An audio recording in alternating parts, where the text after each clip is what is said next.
30 seconds.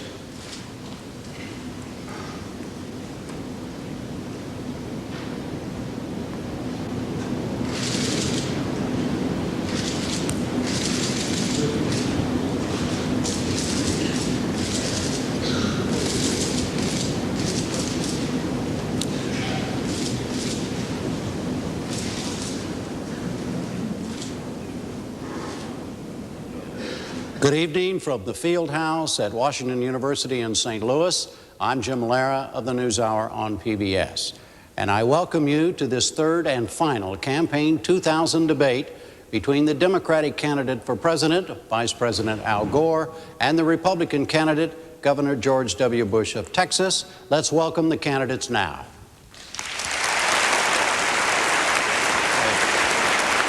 Hey, Jim. How you doing? Good to see you. Good to see you. Good to see you. How you doing? Nice to see you. Governor, welcome. Nice to be back. Nice to see you. Howdy. How are you all?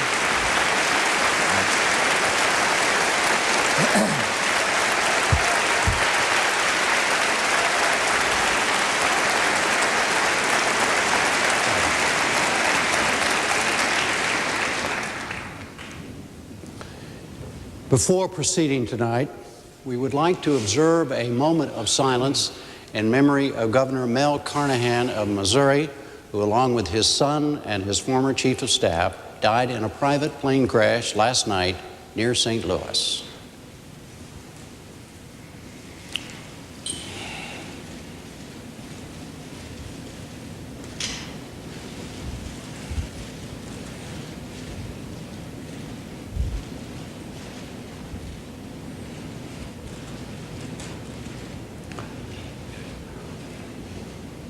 A reminder, as we continue now, that these debates are sponsored by the Commission on Presidential Debates. The formats and the rules were worked out by the Commission and the two campaigns. Tonight's questions will be asked by St. Louis area voters who were identified as being uncommitted by the Gallup organization. Earlier today, each of them wrote a question on a small card like this. Those cards were collected and then given to me this afternoon.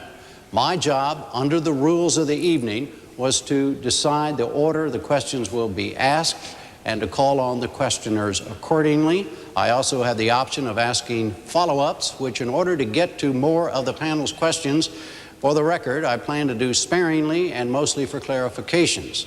The audience participants are bound by the following rule. They shall not ask follow-up questions or otherwise participate in the extended discussion, and the questioner's microphone will be turned off after he or she completes asking the question. Those are the rules. As in Winston-Salem last week, no single answer or response from a candidate can exceed 2 minutes. There is an audience here in the hall, and they have promised to remain absolutely quiet, as did their predecessors this year in Boston, Danville, and Winston-Salem. Before we begin, a correction from last week's debate. I was wrong when I said Vice President Gore's campaign commercials had called Governor Bush a bumbler. That specific charge was made in a press statement by Gore campaign spokesman Mark Fabiani, not in a TV guide. I'm glad you clarified that. In a TV ad. Now, let's go to the first question. Of over the 130 questions we received from this panel, we will begin with one of the 19 on health issues, and it goes to you, Mr. Vice President, and it will be asked by James Hankins. Mr. Hankins? How do you feel about HMOs and insurance companies making the critical decisions that affect people's lives instead of the medical professionals? And why are the HMOs and insurance companies not held accountable for their decisions? Mr. Hankins, I don't feel good about it, and I think we ought to have a patient's bill of rights to take the medical decisions away from the HMOs and give them back to the doctors and the nurses. I want to come back and tell you why, but if you will forgive me, I would like to say something right now at the beginning of this debate, following on the moment of silence for Mel Carnahan and Randy Carnahan and Chris Sifford. Tipper and I were good friends with Mel and Randy, and I know that all of us here want to extend our sympathy and condolences to Jean and the family and to the Sifford family. And I'd just like to say that this debate, in a way, is a living tribute to Mel Carnahan, because he loved the vigorous discussion of ideas in our democracy. He was a fantastic governor of Missouri. This state became one of the top 5 in the nation for health care coverage for children under his leadership. One of the best in advancing all kinds of benefits for children to grow up healthy and strong. And of course, this debate also takes place at a time when the tragedy of the USS Cole is on our minds and hearts. And insofar as the memorial services tomorrow, I would like to also extend sympathy to the families of those who have died and those who are still missing, and the injured. Now, Mr. Hankins, I think that the situation that you describe has gotten completely out of hand. Doctors are giving prescriptions, they're recommending treatments, and then their recommendations are being overruled by HMOs and insurance companies. That is unacceptable. I support a strong National Patients' Bill of Rights. It is actually a disagreement between us. The national law that is pending on this, the Dingell-Norwood bill, a bipartisan bill, is one that I support and that the governor does not. 2 minutes response, Governor Bush. I too want to extend my prayers to the and blessings, God's blessings on the families whose lives were overturned last night. It was a tragic moment. Actually, Mr. Vice President, it's not true. I do support a National Patients' Bill of Rights. As a matter of fact, I brought Republicans and Democrats together to do just that in the state of Texas, to get a Patients' Bill of Rights through. It requires a different kind of leadership style to do it, though. You see, in order to get something done on behalf of the people, you have to put partisanship aside. And that's what we did in my state. We've got one of the most advanced Patients' Bill of Rights. It says, for example, that a woman doesn't have to go through a gatekeeper to go to her gynecologist. It says that you can't gag a doctor. A doctor can advise you. The HMO, the insurance company, can't gag that doctor from giving you full advice. In this particular bill, it allows patients to choose a doctor, their own doctor if they want to. But we did something else that was interesting. We're one of the first states that said you can sue an HMO for denying you proper coverage. Now, there's what's called an independent review organization that you have to go through first. It says if you got a complaint with your insurance company, you can take your complaint to an objective body. And if the objective body rules on your behalf, the insurance company must follow those rules. However, if the insurance company doesn't follow the findings of the IRO, then that becomes a cause of action in a court of law. It's time for our nation to come together and do what's right for the people. And I think this is right for the people. I support a National Patients' Bill of Rights, Mr. Vice President. And I want all people covered. I don't want the law to supersede good law like we got in Texas. Governor, I think time is up, sir. Jim, we Yes, have sir. a direct disagreement on this. Just a minute, Mr. Vice President. I wanted to, the way the rules go here now, 2 minutes, 2 minutes, and then I'll decide whether we go on. Okay. Right. So what I want to make sure is we understand here is before we go on to another question in the health area, would you agree that you two agree on a National Patients' Bill of Rights? Absolutely, absolutely not. I referred to the Dingell-Norwood bill. It is the bipartisan bill that is now pending in the Congress. The HMOs and the insurance companies support the other bill that's pending, the one that the Republican majority has put forward. They like it because it doesn't accomplish what I think really needs to be accomplished, to give the decisions back to the doctors and nurses and to give you a right of appeal to somebody other than the HMO or insurance company, let you go to the nearest emergency room without having to call an HMO before you call 911, to let you see a specialist if you need to. And it has strong bipartisan support. It is being blocked by the Republican leadership in the Congress. And I specifically would like to know whether Governor Bush will support the Dingell-Norwood bill, which is the main one pending. Governor Bush, you may answer that if you'd like, but also I'd like to know how you see the differences between the two of you, and we need to move on. Well, the difference is that I can get it done, that I can on behalf of the people. That's what the question in this campaign is about. It's not only what's your philosophy and what's your position on issues, but can you get things done? And I believe I can. All right. What about the Dingell-Norwood bill? All right, we're going to go now to I'm not quite through. Let me finish. All right, the yes, question. go. I talked about the principles and the issues that I think are important in a patient's Bill of Rights. You know, there's this kind of Washington, D.C. focus. Well, it's in this committee, or it's got this sponsor. If I'm the president, we're going to have emergency room care. We're going to have gag orders. Women will have direct access to OBGYN. People will be able to take their HMO insurance company to court. That's what I've done in Texas, and that's the kind of leadership style I'll bring to Washington. All right, the next question also on health issue is from, it will be asked by Marie Payne Clapey, and it goes to Governor Bush. Are either of you concerned with... I gotta put my glasses on. Here you go. I've got...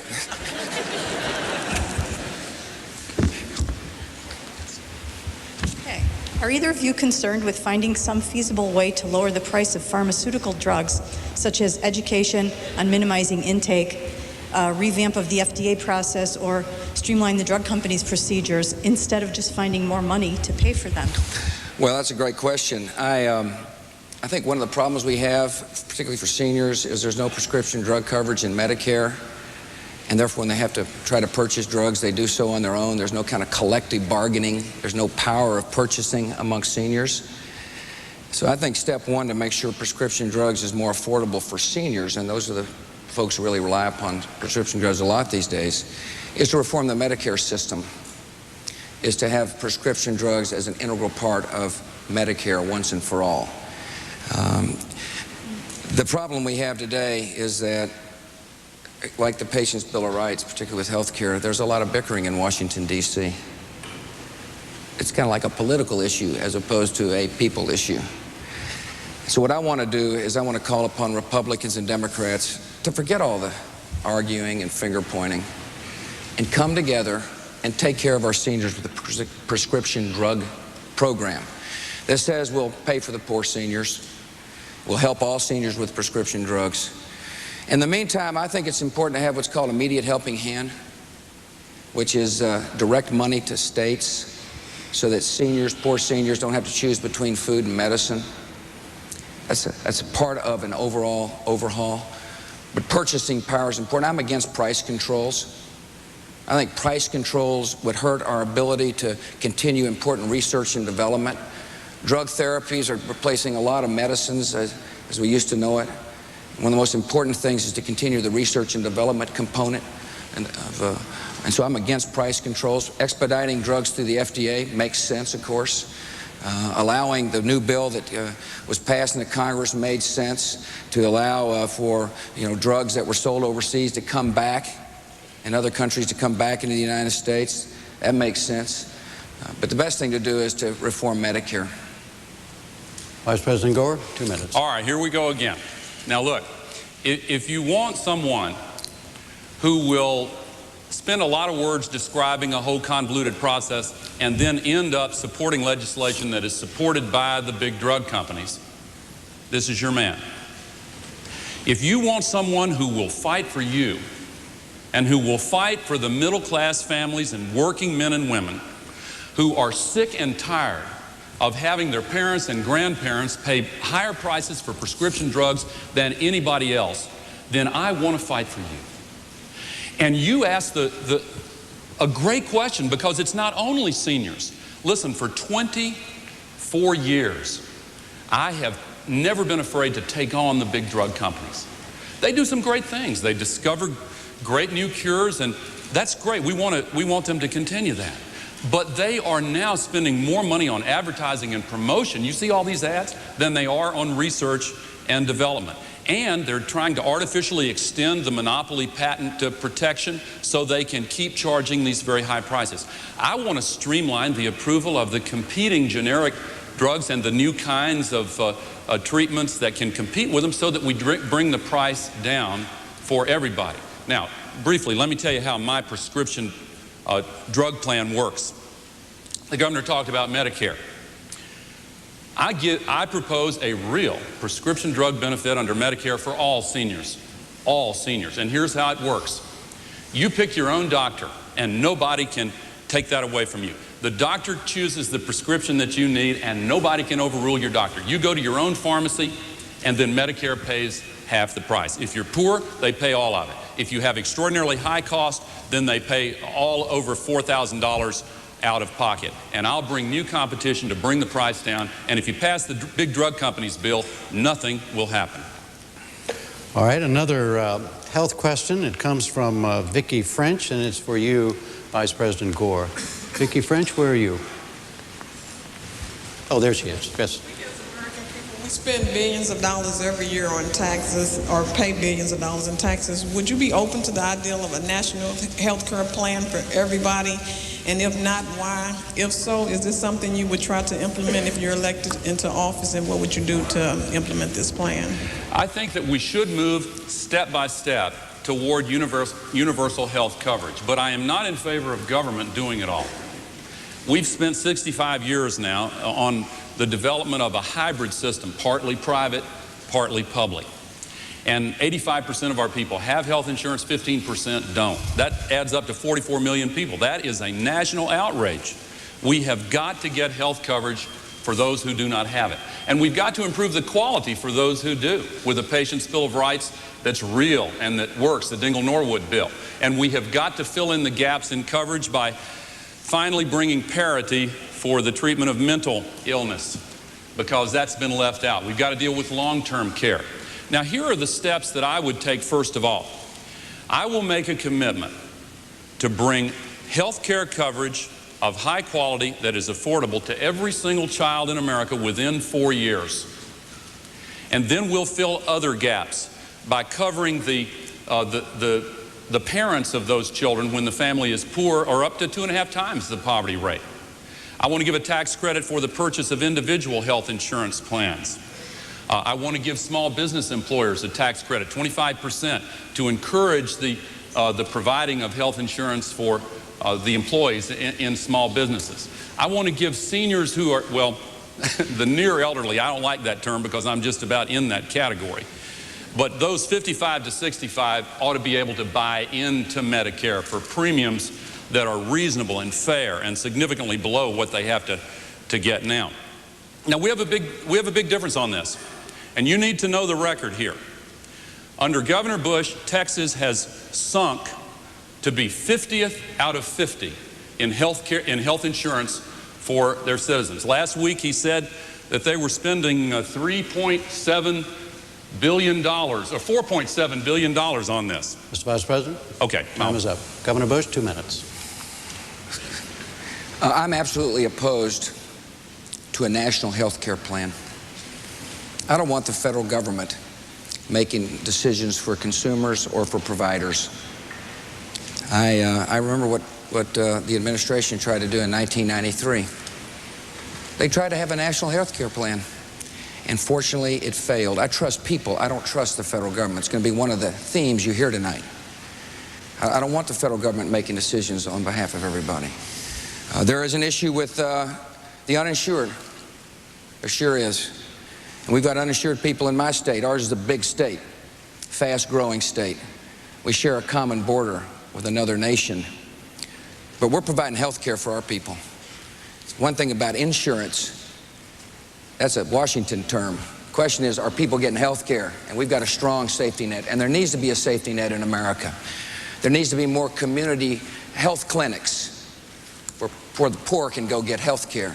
We need a program for the uninsured. They've been talking about it in Washington, D.C. The number of uninsured have now gone up for the past 7 years.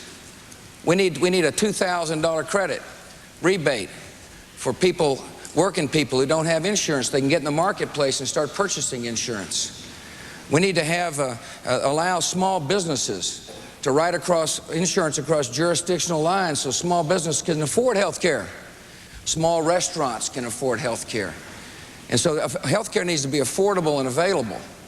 But we got to trust people to make decisions with their lives. In the Medicare reform I talk about, it says if you're a senior, you can stay in Medicare if you like it, and that's fine. But we're going to give you other choices to choose if you want to do so, just like they do the federal employees. The people who work in Washington, D.C. for the U.S. Congress or the United States Senate get a variety of choices to make in their lives. And that's what we ought to do for all people in America. Yes, sir. Sorry. Governor? Could I have a follow-up? Not paying attention No, to my lights not right very now. well. Not right now. Education. Trying to find my light. These folks submitted 18 questions on education, and the first one is that we will be asked on education. Will go to you, Governor, and will be asked by Angie Pettig. Angie Pettig, where are you? There she is. Governor, right there. Oh, thanks. Hi, Angie.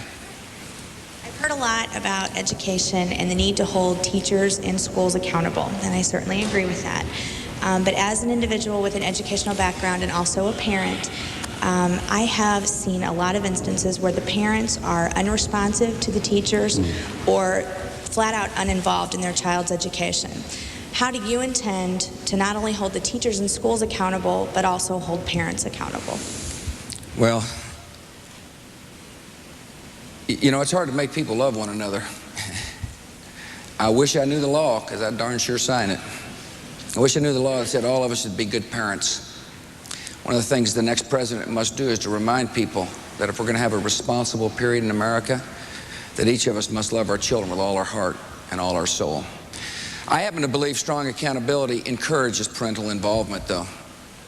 I think when you measure and post results on the internet or in the town newspapers, most parents say, wait a minute, my child's school isn't doing what I want it to do, and therefore become involved in education. I recognize there are some who just don't seem to care. But there are a lot of parents who feel like everything is going well in their child's school, and all of a sudden they wake up and realize that, wait a minute, standards aren't being met. That's why I'm so strong for accountability. I believe we ought to measure a lot. 3, 4, 5, 6, 7, 8th grade. We do so in my state of Texas. One of the good things we've done in Texas is we've got strong accountability, because you can't cure unless you know. You can't solve a problem unless you diagnose it. I strongly believe that one of the best things to encourage parental involvement also is to know that the classrooms will be safe and secure. That's why I support a Teacher Liability Act at the federal level that says if a teacher or principal upholds reasonable standards of classroom discipline, they can't be sued. They can't be sued. I think parents will be more involved with education when they know their children's classrooms are safe and secure as well. I also believe that we need to say to people that if you cannot meet standards, there has to be a consequence.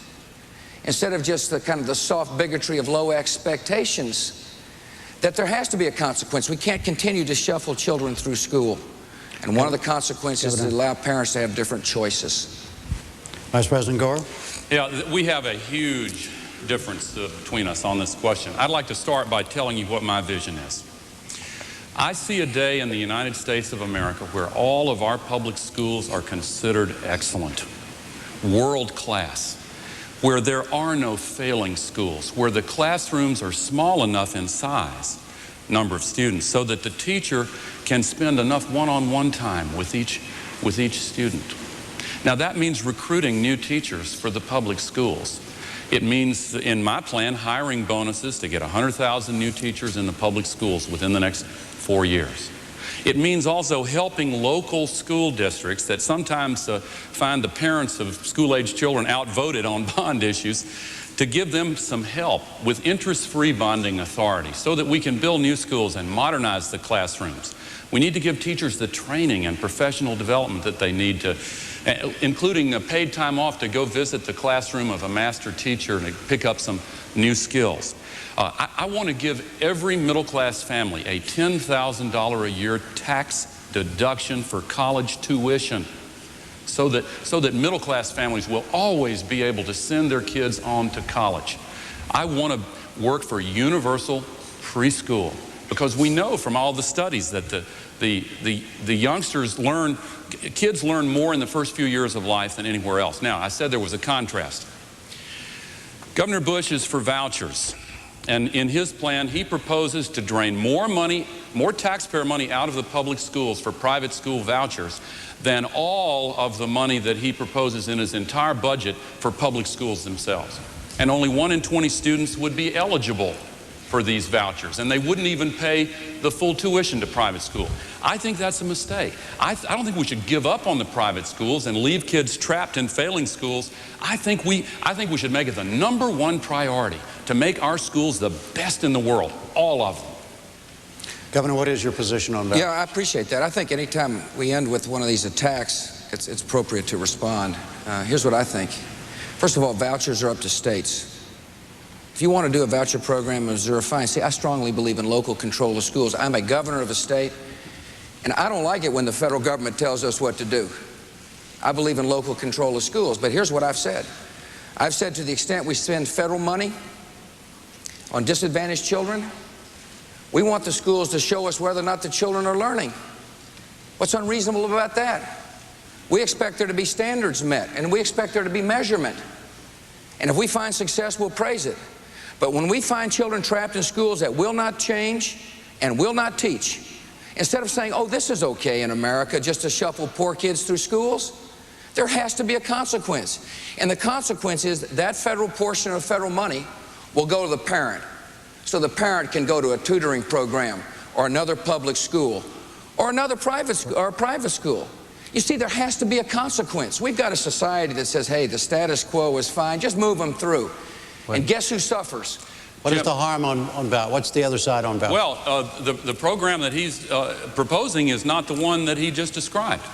Under your plan, Governor Bush, states would be required to pay vouchers to students to match the vouchers that the federal government would put up. Now, the way it would happen is that under his plan, if a school was designated as failing, the kids would be trapped there for another 3 years, and then some of them would get federal vouchers, and the state would be forced to match that money. Under my plan, if a school is failing, we work with the states to give them the authority and the resources to close down that school and reopen it right away with a new principal, a new faculty, a turnaround team of specialists who know what they're doing. It's based on the plan of Governor Jim Hunt in North Carolina, and it works great. So no vouchers in a Gore administration? If I thought that there was no alternative, then I might feel differently. But I have an obligation to fight to make sure there are no failing schools. We've got to turn around most schools are excellent, but we've got to make sure that all of them are. Andrew Cosberg has a related question on education that's right on this subject. Mr. Cosberg, where are you? There you are, and it's for Vice President Gore. Mr. Vice President, in the school district in which I work and in countless others across the nation, we face crumbling school buildings, increased school violence, student apathy, overcrowding, lack of funding, lawsuits. The list goes on. I could mention low teacher pay, but I won't. What can you tell me and my fellow American teachers today about your plans for our immediate future? What grade do you teach? Up. That's a violation of your rule, Vice President Gore. High school.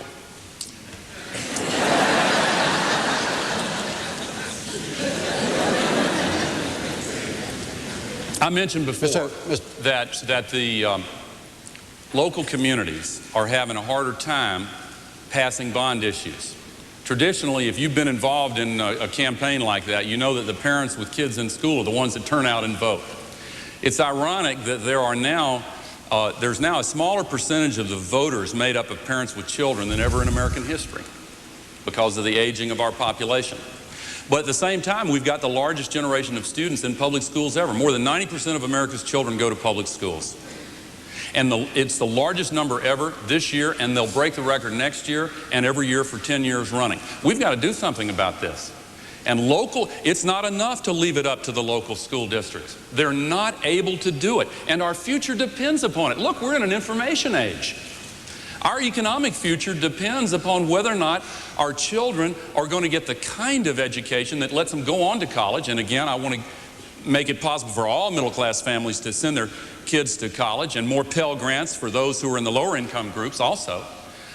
And then I want to make sure that we have job training on top of that and lifelong learning. But it all starts with the public school teachers. My proposal gives $10,000 hiring bonuses for those teachers who get certified to teach in the areas where they're most needed. Now, accountability, we basically agree on accountability. My plan requires testing of all students. It also requires something that Governor Bush's plan doesn't. It requires testing of all new teachers, including in the subjects that they teach. We have to start treating teachers like the professionals that they are and give them the respect and the kind of quality of life that will draw more people into teaching, because we need a lot more teachers. Governor Bush, 2 minutes. When you total up all the federal spending he wants to do, it's the largest increase in federal spending in years. And there's just not going to be enough money. I have been a governor of a big state. I've made education my #1 priority. That's what governors ought to do. They ought to say, this is the most important thing we do as a state. The federal government puts about 6% of the money up. They put about, 60% of the strings where you got to fill out paperwork. I don't know if you have to be a paperwork filler outer, but most of it's because of the federal government. What I want to do is to send flexibility and authority to the local folks so you can choose what to do with the money. One size does not fit all. I'd worry about federalizing education if I were you. I believe strongly that the federal government can help. We need to fund Head Start. We need to have accountability. The Vice President's plan does not have annual accountability. 3rd grade, 4th grade, 5th grade. We need to demand on results. I believe strongly in a Teacher Protection Act, like I mentioned. I hear from teachers all the time about the lawsuits and the threats, respect in the classroom. Part of it's because you can't control the classroom. You can't have a consequence for somebody without fear of getting sued under federal law. So I'm going to ask the Congress to pass a Teacher Protection Act. So I believe in flexibility. I believe in a national reading initiative for local districts to access with K-2 diagnostic testing, curriculum that works. Phonics works, by the way. It needs to be a part of our curriculum. There needs to be flexibility for teacher training and teacher hiring with federal money. Now, the federal government can be a part, but don't fall prey to all this stuff about money here and money there, because education is really funded at the local level. 94% comes from the local level. Vice President Gore, is the governor right when he says that you're proposing the largest federal spending in years? Absolutely not. Absolutely not. I'm so glad that I have a chance to knock that down.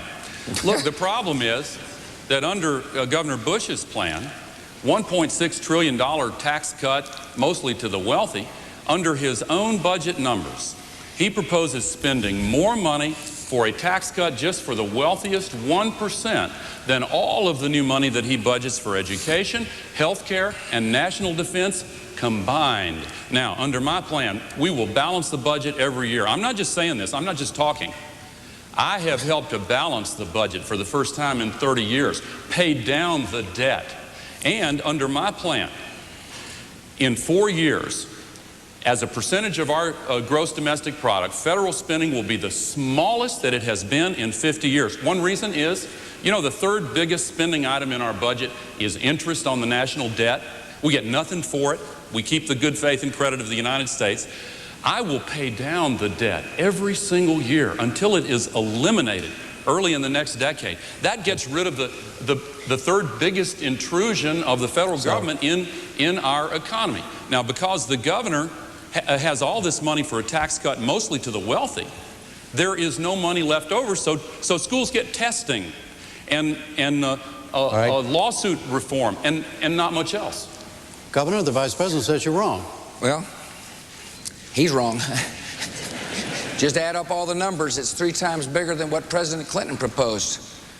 The Senate Budget Committee. 3 times bigger than what President Clinton That's proposed. in an ad, Jim, that was knocked down by the journalists who analyzed the ad, said it was misleading. Go ahead. My turn? Yes, sir. Forget the journalists. He proposed more than Walter Mondale and Michael Dukakis combined. Now, this is a big spender. He is. And you ought to be proud of it as part of his record. We just have a different philosophy. Let me talk about tax relief. If you pay taxes, you ought to get tax relief. The Vice President believes that only the right people ought to get tax relief. I don't think that's the role of the President to pick. You're right, and you're not right. I think if you're going to have tax relief, everybody ought to get it. And therefore, wealthy people are going to get it. But the top 1% will end up paying 1/3 of the taxes in America, and they get 1/5 of the benefits. And that's because we structured the plan so that 6 million additional American families pay no taxes. If you're a family of 4 making $50,000 in Missouri, you get a 50% cut in your federal income taxes. What I've done is set priorities and funded them, and there's extra money. And I believe the people who pay the bills ought to get some money back. It's a difference of opinion. He wants to grow the government, and I trust you with your own money. I wish we could spend an hour talking about trusting people, because it's the right position to take. Can we extend the time? Yeah, well, hold on one sec here, though. But Governor, just to reverse the thing, what do you say specifically to what the Vice President said tonight? He said it many, many times, that your tax cut benefits the top 1% of the wealthiest Americans, and you've heard what he said. Of course it does. If you pay taxes, you're going to get a benefit. People who pay taxes will get tax relief. Why shouldn't they? Well, let me finish, please.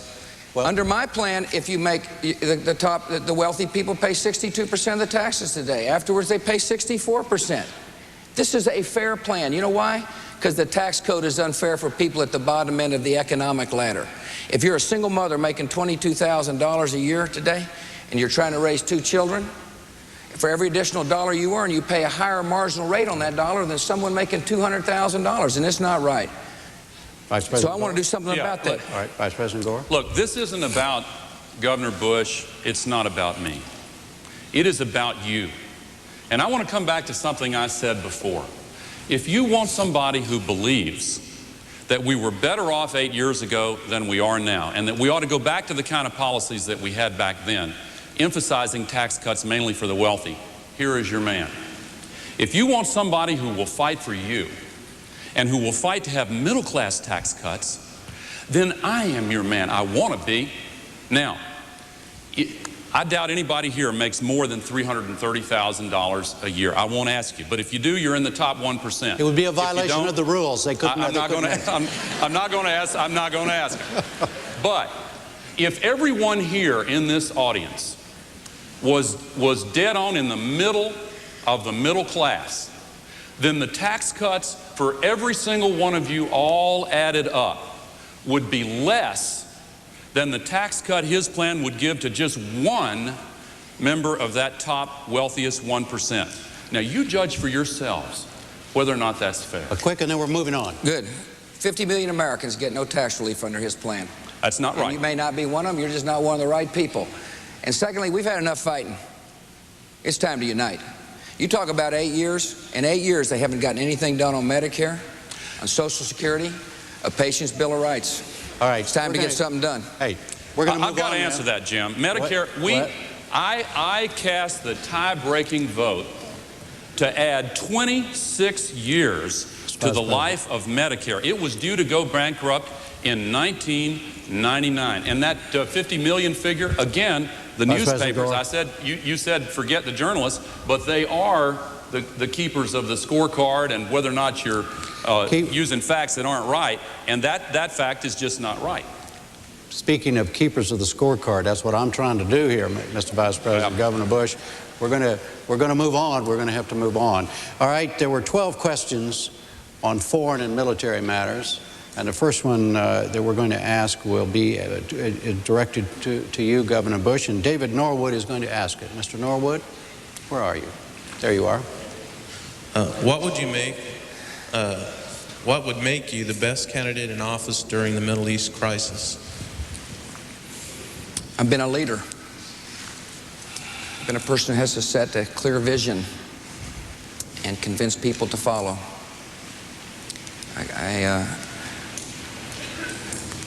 I got a strategy for the Middle East. And first let me say that our nation now needs to speak with one voice during this time, and I applaud the President for working hard to diffuse tensions. Our nation needs to be credible and strong. When we say we're somebody's friend, everybody's got to believe it. Israel's our friend, and we'll stand by Israel. We need to reach out to moderate Arab nations as well, to build coalitions to keep the peace.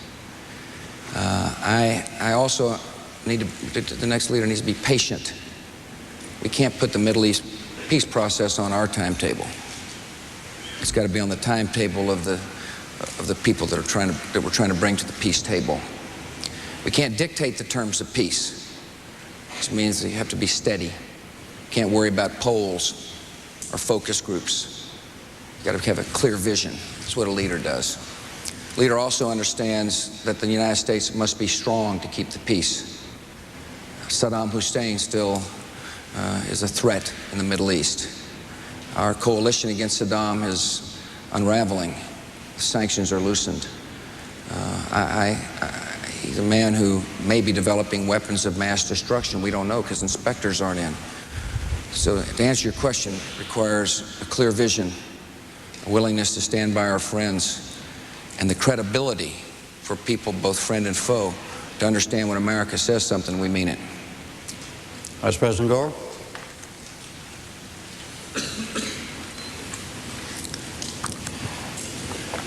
I see a future when the world is at peace with the United States of America, promoting the values of democracy and human rights and freedom all around the world.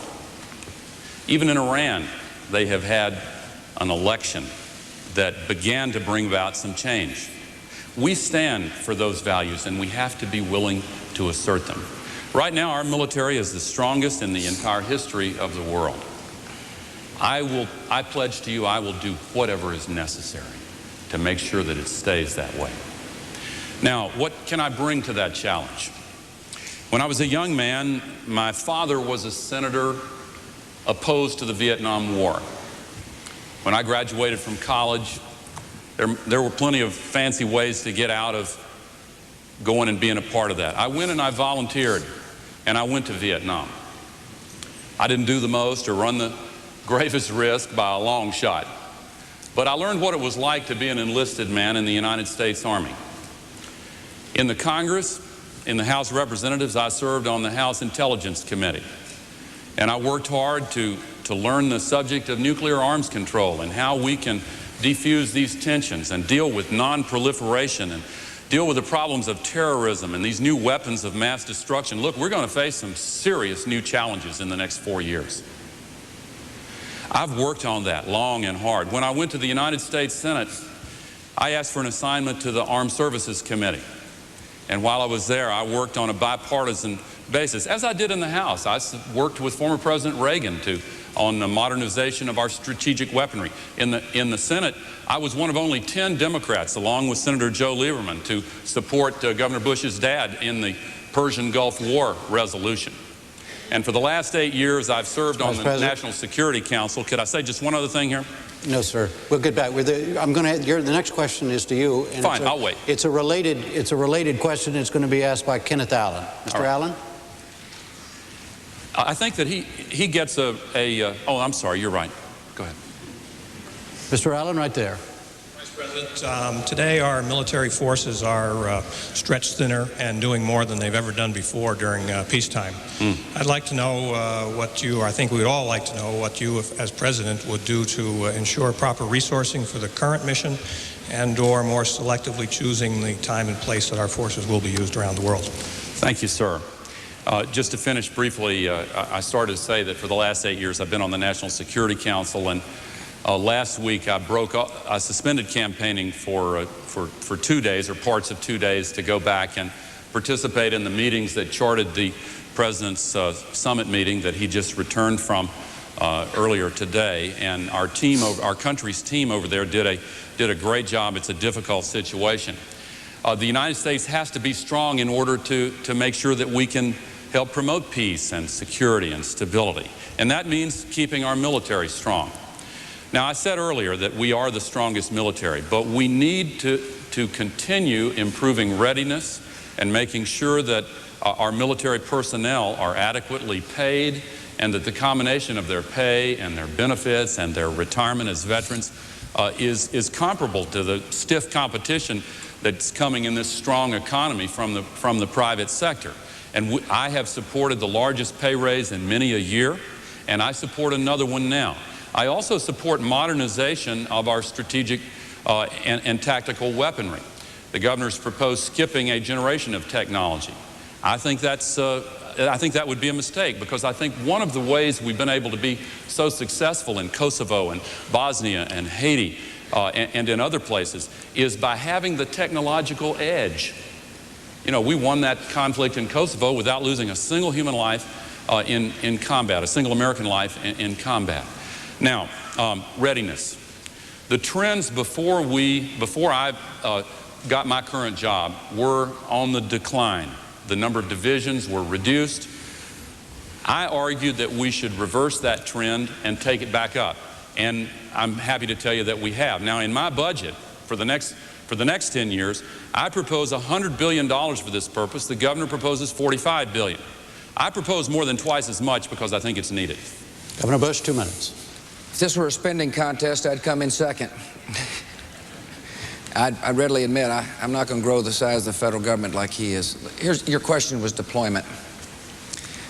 It must be in the national interests, must be in our vital interest whether we ever send troops. The mission must be clear. Soldiers must understand why we're going. The force must be strong enough so that the mission can be accomplished, and the exit strategy needs to be well defined.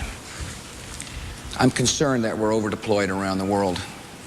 See, I think the mission has somewhat become fuzzy. Should I be fortunate enough to earn your confidence? The mission of the United States military will be to be prepared and ready to fight and win war, and therefore prevent war from happening in the first place.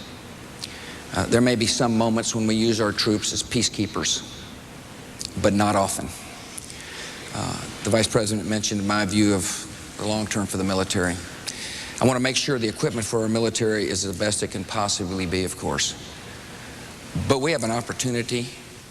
We have an opportunity to use our research and development capacities, the great technology of the United States, to make our military lighter, harder to find, more lethal. We have an opportunity, really, if you think about it, if we're smart and have got a strategic vision and a leader who understands strategic planning, to make sure that we change the terms of the battlefield of the future so we can keep the peace. This is a peaceful nation, and I intend to keep the peace. Spending money is one thing, but spending money without a strategic plan can oftentimes be wasted. The first thing I'm going to do is ask the Secretary of Defense to develop a plan. So we're making sure we're not spending our money on political projects, but on projects to make sure our soldiers are well paid, well housed, and have the best equipment in the world. Governor Bush, another kind of gun question. It'll be asked by Robert Lutz. Mr. Lutz?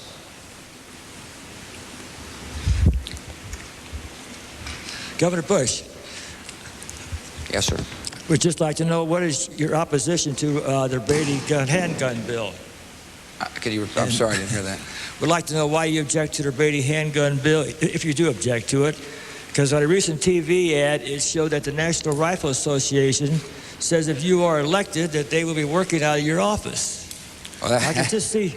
I don't think the National Rifle Association ran that ad, but let me just tell you my position on guns in general, sir, if you don't mind. Excuse me, I'm not sure he's finished with his question, I'm sorry. Governor. I'm sorry. Well, that kind of bothers me, you know, when I see that ad like that. I wonder if you could explain that ad to me. Oh, that's fine. Well, I don't think I ran the ad. I think somebody who doesn't want me to be president might have run that ad. That wasn't my ad, and I think it might have been one of my opponent's ads. Here's what I believe, sir. I believe law-abiding citizens ought to be allowed to protect themselves and their families. I believe that we ought to keep guns out of the hands of people who shouldn't have them. That's why I'm for instant background checks at gun shows. I'm for trigger locks. I think that makes sense. Matter of fact, we distributed free trigger locks in the state of Texas so that people can get them and put them on their guns to make their guns more safe. I think we ought to raise the age at which juveniles can have a gun. But I also believe strongly that we need to enforce laws on the books, that the best way to make sure that we keep our society safe and secure is to hold people accountable for breaking the law. If we catch somebody illegally selling a gun, there needs to be a consequence. If we keep somebody, illegally using a gun, there needs to be a consequence. Enforcement of law, and the federal government can help. It's a great program called Project Exile in Richmond, Virginia, where we focused federal taxpayers' money and federal prosecutors and went after people who were illegally using guns. To me, that's how you make society the safest it can be. And so, yeah, sometimes I agree with some of these groups in Washington, and sometimes I don't. I'm a pretty independent thinker. But one thing I'm for is a safe society. And I'm for enforcing laws on the books, and that's what's going to happen should I earn your confidence. Vice President Gore? Well, it was not one of my ads either, Governor. But I am familiar with the statement, and it was made by one of the top-ranking officials of that organization. Let me tell you my position. I think that some common-sense gun safety measures are certainly needed with the flood of cheap handguns that have sometimes been working their way into the hands of the wrong people. But all of my proposals are focused on that problem, gun safety. None of my proposals would have any effect on hunters or sportsmen or people who use rifles. They are aimed at the real problem. Let's make our schools safe. Let's make our neighborhoods safe. Let's have a 3-day waiting period, cooling off, so we can have a background check to make sure that criminals and people who really shouldn't have guns don't get them. But I'd like to use my remaining time on this exchange, Jim, to respond to an exchange that took place just a moment ago, because a couple of times the governor has said that I am for a bigger government. Governor, I'm not. And let me tell you what the record shows. For the last 8 years, I have had the challenge of running the streamlining program called Reinventing Government. And if there are any federal employees in this group, you know what that means. The federal government has been reduced in size by more than 300,000 people. And it's now the smallest number that we have had the smallest in size since John Kennedy's administration. During the last 5 years, Texas's government has gone up in size. The federal government has gone down. Texas's government has gone up. Now, my plan for the future, I see a time when we have smaller, smarter government where you don't have to wait in line because you can get services online. Cheaper, better, faster. We can do that. Steve Luker has a question, and it is for Vice President Gore. Mr. Luker? There you are.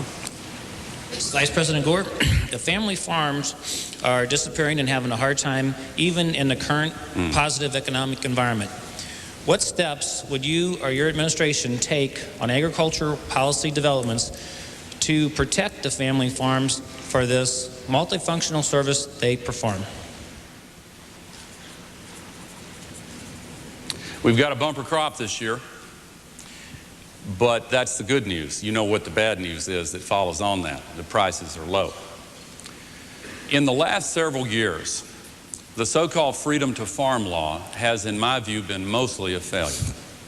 I want to change many of its provisions. Now, many here who are not involved in farming won't follow this, so just forgive me, because the 2% of the country that is involved in farming is important because the rest of us wouldn't eat except for them. And you guys have been having a hard time, and I want to fight for you. I want to change those provisions. I want to restore a meaningful safety net. And I think that you pointed the way in your comments, because when you say there are multiple things accomplished by farmers, you're specifically including conservation and protection of the environment. And yes, farmers are the first environmentalists. And when they decide not to plow a field that is vulnerable to soil erosion, that may cost them a little money, but it helps the environment. I think that we ought to have an expanded conservation reserve program And I think that the environmental benefits that come from sound management of the land ought to represent a new way for farmers to get some income that will enable you to make sensible choices in crop rotation and when you leave the land fallow and the rest. Now, I'll go beyond that and say I think we need much more focused rural economic development programs. I see a time when the internet-based activities are more available in the rural areas and where the extra source of income that farm families used to have from shoe factories is replaced by an extra source of income from working in the information economy. So we need to do a lot of things, but we ought to start with a better safety net. Governor Bush, 2 minutes. I'd like our farmers feeding the world. We're the best producers in the world, and I want the farmers feeding the world. We need to open up markets. Exports are down, and every time an export number goes down, it hurts the farmer. I want the next president to have fast-track negotiating authority to open up markets around the world. We're the best. We're the most efficient farmers. I don't want to use food as a diplomatic weapon from this point forward. We shouldn't be using food. It hurts the farmers. It's not the right thing to do. I'm for value-added processing. We need to move more work on value-added processing. You take the raw product you produce, I presume you're a farmer, off your farm, and convert it. I think value-added processing is important. I'm for research and development, spending research and development money so that we can use our technological base to figure out new uses for farm products. I'm for getting rid of the death tax, completely getting rid of the death tax. One reason family farmers are forced to sell early is because of the death tax. This is a bad tax. The president shouldn't have vetoed that bill. It's a tax that taxes people twice. It penalizes the family farmer. So should I be fortunate enough to earn your vote? I also understand that I'm going to open up markets, but I also understand that farming is a part of our national security. Farming is a part of our national security. I'm from a big farm state. We're the second biggest state, farming state in the country. And I hear from my farmers and friends all the time. Vice President's right. By the way, every day's Earth Day if you own the land. And I like the policies that will encourage farmers to set aside land as well for conservation purposes. Thank you. A quick thing on the inheritance tax is there is a difference between the two of you on this. Vice President Gore? Yeah, I'm for a massive reform of the estate tax or the death tax. And under the plan that I've proposed, 80% of all family farms will be completely exempt from the estate tax. And the vast majority of all family businesses would be completely exempt, and all of the others would have sharply reduced. So 80%. Now, the problem with completely eliminating it goes back to the wealthiest 1%. The amount of money that has to be raised in taxes from middle-class families to make up for completely eliminating that on the very wealthiest, the billionaires, that would be an extra heavy burden on middle-class families. And so let's do it for most all, but not completely eliminate it for the very top. What's the case for doing that, Governor? Eliminating the death tax? Completely, for everybody. Because people shouldn't be taxed twice on their assets. It's either unfair for some or unfair for all. Again, this is just a difference of opinion. If you're from Washington, you want to pick and choose winners. I don't think that's the role of the president. I think if you're going to have tax relief, everybody benefits. Secondly, I think your plan, there's a lot of fine print in your plan, Mr. Vice President, in all due respect. It is, I'm not so sure 80% of the people get the death tax. I know this, 100% will get it if I'm the president. I just don't think it's fair to tax people's assets twice, regardless of your status. It's a fairness issue. It's an issue.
ends the third and final debate of this election season between Vice President Gore and Texas Governor George Bush. We're going to watch the two candidates as they greet supporters and members of the audience.